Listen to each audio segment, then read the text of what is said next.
ಈಗ ಸಾಕಷ್ಟು ಟೀಕೆಗಳನ್ನ ಬರ್ತದೆ. ಆದರೆ ರಾಜಕಾರಣದಲ್ಲಿ ಯದುವೀರ್ ಅವ್ರ ವಿರುದ್ಧ ಯಾರೂ ಕೂಡ ಟೀಕೆ ಮಾಡ್ತಾ ಇಲ್ಲ. ಅದೇ ಒಂದು ಸ್ಟ್ರಾಟಜಿಯಾಗಿ ಕಾಂಗ್ರೆಸ್ ಬಳಸ್ತಾ ಇದೆ. ವೈಯಕ್ತಿಕ ಟೀಕೆಗಳು ಬೇಕಾಗಿಲ್ಲ. ನಾವೆಲ್ಲರೂ ತಮ್ಮ ಮೇ ಬಿ ಅವ್ರು ಏನು ಯೋಜನೆಗಳನ್ನು ನೆಟ್ಟಿದ್ದಾರೋ, ಜಾರಿ ಮಾಡ್ತಾಯಿದ್ದಾರೋ, ಅಥವಾ ಅವ್ರು ಏನು ಅಭಿವೃದ್ಧಿ ಕೆಲಸವನ್ನು ಮಾಡಿದಾರೋ ಅಥವಾ ಸೈದ್ಧಾಂತಿಕ ಟೀಕೆಗಳು ಅದು ಸೂಕ್ತ. ಆದರೆ ವೈಯಕ್ತಿಕವಾದದ್ದು ಬೇಡ. ಅದು ಒಳ್ಳೆಯ ವಾತಾವರಣ, ಅದು ವೆಲ್ಕಮ್ ಮಾಡ್ತೀರಾ?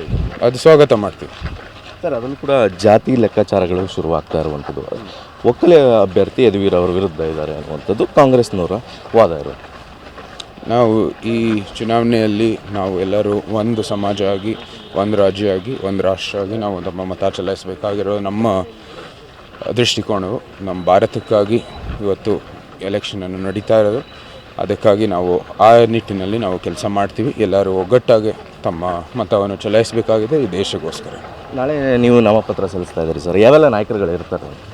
ನಮ್ಮ ಜನತಾದಲ್ಲೂ ಹಾಗೂ ಬಿ ಜೆ ಪಿನ ರಾಜ್ಯಾಧ್ಯಕ್ಷರು ಇಬ್ಬರು ಉಪಸ್ಥಿತರಿರ್ತಾರೆ. ಅದರ ಜೊತೆಗೆ ನಮ್ಮ ಸ್ಥಳೀಯ ಮುಖಂಡರು, ಎರಡು ಪಕ್ಷದ ಸ್ಥಳೀಯ ಮುಖಂಡರು ಕೂಡ ಭಾಗವಹಿಸ್ತಾರೆ. ರಾಜ್ಯ ನಾಯಕರುಗಳು ಯಾರು? ನಮ್ಮ ಮಾಜಿ ಸಿ ಎಂ ಅವರಾದ ಶ್ರೀ HD ಕುಮಾರಸ್ವಾಮಿ ಅವರು, ನಮ್ಮ ರಾಜ್ಯಾಧ್ಯಕ್ಷ ಆದ ಶ್ರೀ ವಿಜಯೇಂದ್ರ ಅವರು, ಮತ್ತು ಇಲ್ಲಿ ನಮ್ಮ GT ದೇವೇಗೌಡ ಇರ್ಬೋದು, ನಮ್ಮ ಪಕ್ಷದವರು ನಾಗೇಂದ್ರ ಅವರು ಇರ್ಬೋದು, ಪ್ರತಾಪ್ ಸಿಂಹ ಅವರು ಇರ್ಬೋದು, ಎಲ್ಲರೂ ಬಂದು ಭಾಗವಹಿಸ್ತಾರೆ. ಇವಿಷ್ಟು ಯದುವೀರ್ ಅವರ ಮಾತುಗಳಾಗಿರುವಂಥದ್ದು.